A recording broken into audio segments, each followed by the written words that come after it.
अस्सलामुअलैकुम my YouTube family, welcome back to my YouTube channel. आज का व्लॉग स्टार्ट हो रहा है सुबह के नाश्ते से। और ये मैं अभी चाय बना रही हूँ। और चाय में मैंने आज वो भी डाली है इलायची, क्योंकि कभी कभार सुबह में इलायची वाली चाय पीने का बड़ा दिल चाह रहा होता है, तो अच्छा लगता है, मज़े का टेस्ट आता है इलायची डाल दो तो आज मैंने इलायची वाली चाय बनाई है।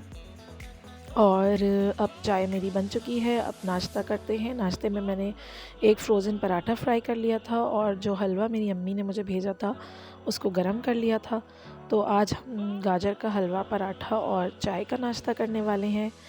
तो ये नाश्ता तो मुझे सर्दियों में वैसे भी बहुत पसंद है, और जब हमारी शादी नहीं हुई थी तो अपनी अम्मी के घर भी हम लोग ये वाला नाश्ता बड़े शौक़ से करते थे। और शादी के बाद भी जैसे कि अम्मी के हाथ के हलवा होता है, उसकी तो बात ही अलग होती है। तो अम्मी जो है वो हमें ज़रूर भेजती हैं, तो हम लोग ये वाला नाश्ता ज़रूर करते हैं। नाश्ते के बाद जो है वो मेरा एक ऑर्डर आया था, तो मैं उसको रिसीव करके आई थी। तो फिर मैंने सोचा कि उसकी भी वीडियो बना लेते हैं। तो अब देखते हैं कि इस ऑर्डर में क्या आया है। ये मैंने मंगवाया था ELO से। ELO जो है वो एक्सपोर्ट लेफ़्ट ओवर होता है। वह एक्सपोर्ट लेफ़्ट ओवर है इसका मतलब, यानी कि जो एक्सपोर्ट क्वालिटी के कपड़े जो बच जाते हैं, एक्सपोर्ट होने में नहीं जाते हैं, लेकिन क्वालिटी वाइज वो बहुत अच्छे होते हैं, तो उसका है, मतलब वो कपड़े होते हैं ये। और इसमें बहुत अच्छी ब्रांड्स भी होती हैं और कपड़े बहुत अच्छे होते हैं और प्राइस इसकी बहुत कम होती है। और आप लोग से भी शेयर करती हूँ फिर साथ ही कि इसमें से क्या निकलता है। ऑर्डर के अंदर से एक फॉर्म भी निकला है, जो अगर हमें कोई प्रोडक्ट को एक्सचेंज करना हो या चेंज करना हो तो हम उसको फॉर्म को फिल करके दे सकते हैं, रिक्वेस्ट भेज सकते हैं। अच्छा, अब अगला देख लेते हैं ये क्या क्या निकला है। ये है, मैंने अपनी बेटी के लिए मंगवाई हैं वेस्ट, जो गर्ल्स की होती हैं, और बॉयज़ की भी मैंने मंगवाई हैं वेस्ट। गर्ल और बॉय दोनों की मंगवाई है। ये मुझे 49 ईच की पड़ी है, गर्ल की, और बॉय की 75 की। नेक्स्ट मैंने एक ब्रश मंगवाया था बॉटल का, और ये जो सॉक्स हैं ये मुझे गिफ्ट में मिले हैं। एक बंडल ये है, और एक मेरी बेटी की फ़्रॉक निकली है अंदर से। पैकिंग वगैरह तो बहुत अच्छी हुई है, सब कुछ बबल रैप में रैप करके भेजा है ताकि कोई भी चीज़ ख़राब ना हो। और जब भी कोई ऑर्डर आता है तो उसको खोलने की बड़ी जल्दी होती है, कि एक्साइटमेंट होती है कि भाई चलो खोल के देखते हैं क्या निकलता है अंदर से। तो खैर अब देखते हैं। ये एक फ़्रॉक है जो मैंने अपनी बेटी के लिए मंगवाई है, और ये मुझे बहुत ज़्यादा मुनासिब प्राइस में मिली है, जस्ट इन 400 रुपीज़। और ये है चैन वन जो ब्रांड है उसकी फ़्रॉक है। और ये इसकी एक्चुअल प्राइस जो थी, वो जो इसका टैग लगा हुआ मिला है मुझे, उसमें लिखी हुई थी 900, और ये मुझे मिली है 400 की, मतलब हाफ़ प्राइस पे मिली है। और बनियानें भी बहुत अच्छी निकली, स्पेशली जो गर्ल वाली जो मैंने मंगवाई थी, गर्ल वेस्ट जो मंगवाई थी, वो बहुत अच्छी क्वालिटी की निकली, और जस्ट 50 रुपीज़ की इनकी वेबसाइट पे लगी हुई है। आप लोग भी अगर लेना चाहें तो ले सकते हैं। इसके अलावा ये सॉक्स थे जो मैं अभी मेरे हाथ में थे। अब देखते हैं ये क्या है। ये मैंने मंगवाई है एक छोटी सी प्यारी सी ट्रे, और ये ट्रे मुझे बहुत अच्छी लगी। इसमें आप मतलब एक वक्त में 3-4 चीज़ें भी रख सकते हैं खाने के लिए, अगर आप जैसे अपने बच्चों को कुछ दे रहे हैं खाने का, या अपने कुछ अलग से ड्राई फ्रूट्स रखने हैं। इसके अलावा ये क्लिप्स हैं जो मैंने अपनी बेटी के बालों के लिए मंगवाए थे, अच्छे मुझे बहुत नज़र आ रहे थे, तो मैंने कहा कि क्यों ना भाई इनको ऑर्डर कर लिया जाए। ईच क्लिप मुझे पड़ा है, कोई 69 का है, कोई 75 का है, और कोई 100 का है। तो डिफरेंट प्राइसेस थे। तो जैसे कि जो ज़्यादा क्लिप्स हैं वो महंगे हैं, और जो एक पे एक पीस है वो सस्ता मिला है। तो क्लिप्स भी बहुत अच्छे निकले।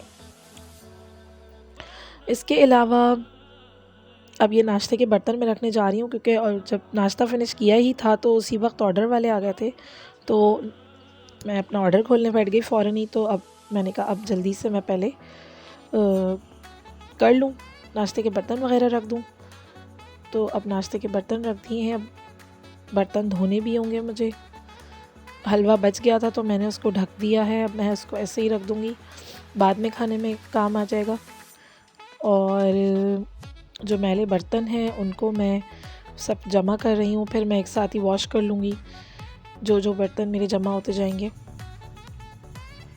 इसके अलावा ये है कि बच्चों के आने का भी टाइम हो जाएगा, तो फिर उसके हिसाब से मुझे तैयारी करनी होगी। बच्चे अभी स्कूल गए हुए हैं और अभी तक कोई आया नहीं है, तो मैं अभी अकेली होती हूँ इस टाइम पे, तो आराम से मैं अपना थोड़ा घर समेटा। उसके बाद फिर बच्चों के आने का टाइम हुआ। बच्चे जब आते हैं तो पहले मैं उनको फ्रूट्स देती हूँ। तो अब मैं उनके लिए फ़्रूट्स काट रही हूँ, और फ्रूट्स काट के मैंने उनको दिए। और उसके बाद फिर मैंने अपना जाके हैंड वॉश किया, फेस वॉश और फ़ीट वॉश किया। स्पेशली जब काम वगैरह हो जाता है तो मैं ज़रूर फ़ीट वॉश करती हूँ अच्छे से। और उसके बाद मैं उनमें उनकी केयर के लिए उनमें क्रीम्स वगैरह लगाती हूँ। तो ये मैं फ़ीट क्रीम लगा रही हूँ, जो कि विंटर्स में बहुत अच्छी रहती है। और जो आपकी जहाँ से आपकी स्पेशली जहाँ से स्किन आपकी ख़राब हो रही हो, वहाँ पे इसको अप्लाई कर लेना चाहिए। तो उसकी वजह से आपके जो फ़ीट्स हैं वो बिल्कुल सॉफ्ट रहते हैं, और बिल्कुल भी उनमें खुरदरापन और खालें वगैरह जिस तरह से निकल रही होती हैं, बिल्कुल भी ऐसा नहीं होता, और बिल्कुल फ्लैट और स्मूथ हो जाते हैं आपके फ़ीट्स। और क्रैक्ड हील के लिए अलग क्रीम है मेरे पास, और जो नॉर्मल फ़ीट्स के ऊपर लगाने की जो क्रीम है वो अलग है। और अल्लाह का शुक्र है, सर्दियों में मेरे फ़ीट्स जो है वो इतने साफ़ सुथरे इसी वजह से हैं क्योंकि मैं इसकी केयर कर रही हूँ। और मैं यूज़ कर रही हूँ feet up advance cracked heel cream और feet up smoothing cream for feets. तो अल्लाह का शुक्र है, रिज़ल्ट्स इसके बहुत अच्छे हैं। तो आइए फिर अपने फ़ीट की केयर देख लेते हैं कैसे करती हूँ मैं। विंटर में अपने फ़ीट्स की केयर आप लोग ज़रूर किया करें। डेली उनको वॉश करके क्रीम ज़रूर लगाएं, तो फ़ीट्स बहुत अच्छे रहेंगे। फ़ीट केयर के बाद मैंने बच्चों को सुला दिया था। अल्लाह का शुक्र है, दोनों सो गए हैं अपना खाना पीना करके। और उसके बाद मैं अपने बाकी काम जो रह जाते हैं वो कर लूँगी। और यहाँ पे मैंने कपड़े वॉश किए थे, तो अब मैं मशीन में से कपड़े निकाल लेती हूँ। और उसके बाद फिर इनको बाहर सुखाने के लिए लेके जाना होगा, तो जल्दी जल्दी से अब कपड़े निकाल लेते हैं। और ये मशीन अल्हम्दुलिल्लाह मेरी बहुत अच्छी है। माशाल्लाह से मैं इसको 7 ईयर से यूज़ कर रही हूँ और बिल्कुल ठीक है, इसमें कोई अल्हम्दुलिल्लाह कोई ख़राबी नहीं आई, कुछ नहीं हुआ। और ये है मेरी 5 to 6 kg की मशीन है। इसमें मेरे डेली के लिहाज से 10-12 कपड़े होते हैं वो धुल जाते हैं, तो मैं ऑलमोस्ट एवरी डे या फिर एक दिन छोड़ के मशीन लगा लेती हूँ और कपड़े धो लेती हूँ। तो चले अब हम लोग जल्दी जल्दी मशीन में से कपड़े निकालते हैं और फिर इनको सुखाने के लिए चलते हैं।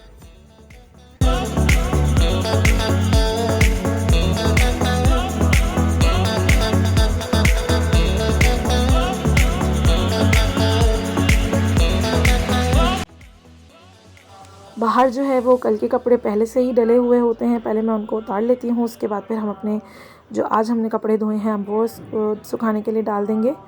और धूप में कपड़ों को सुखाना बहुत ज़रूरी है, इससे जर्म्स वगैरह कपड़ों में जो होते हैं वो किल हो जाते हैं। और वैसे भी जो कपड़े होते हैं जैसे रोज़मर्रा के हमने एक दिन पहने होते हैं, उनको भी हमें चाहिए कि हम धूप में एक दफ़ा ज़रूर सुखा लें, तो अच्छा रहता है। घर के सामने मस्जिद भी है, तो अल्लाह का शुक्र है बड़ी ज़बरदस्त मस्जिद से अज़ान की आवाज़ भी आती है और बहुत अच्छा रहता है। तो अब हम जल्दी जल्दी अपने कपड़े सुखाने के लिए डालना शुरू कर देते हैं।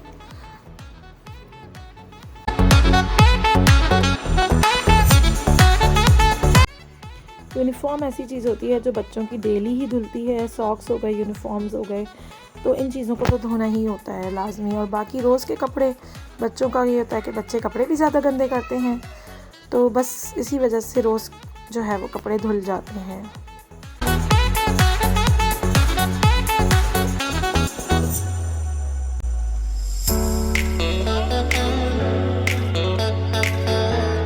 कपड़े हमारे सूख गए हैं, अब हम लोग चलते हैं और इसको जगह पे रखते हैं और फिर देखते हैं कि हमें और क्या करना रह गया है। हाँ, मुझे नमाज़ पढ़नी है, तो अब मैं नमाज़ स्टार्ट करती हूँ। और नमाज़ पढ़ने के लिए मैं खड़ी हो गई हूँ। और उसके बाद फिर मेरे भाई को आना है, तो वो आ जाएगा, उसकी कॉल आई थी। खैर, ये मेरा भाई आ गया है।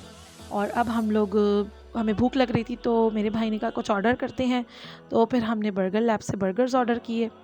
और ये बहुत मज़े के बर्गर्स थे। ये थे बिग बैंग आई थिंक इनका नाम है, और इसमें बहुत ज़बरदस्त फिलेट था और ये बीफ के थे। और इसके अंदर बहुत ज़्यादा अच्छी फिलिंग थी, इसमें मशरूम्स भी थे, इसमें बीफ पैटी था, और इसमें इसका टेस्ट बहुत अच्छा था। इसमें चीज़ भी थी और बहुत, यानी कि बहुत फुल और बहुत ज़बरदस्त था, और इसको खा के बहुत हमने इन्जॉय किया। अब यहाँ पे बच्चे हमारे सो के उठ गए हैं, तो बच्चों को शाम में कुछ ना कुछ स्नैक्स चाहिए होते हैं, तो अब ये बच्चे बैठ के कुछ ना कुछ स्नैक्स खा रहे हैं। और स्नैक्स खाने के बाद मैं इनका होमवर्क करवाऊँगी और उसके बाद फिर रात का खाना और वही फिर सो जाना। और इसी तरीके से वर्किंग डेज़ में तो यही रूटीन चलता है। उम्मीद है आपको आज का व्लॉग पसंद आया होगा। लाइक, सब्सक्राइब और शेयर ज़रूर कीजिएगा।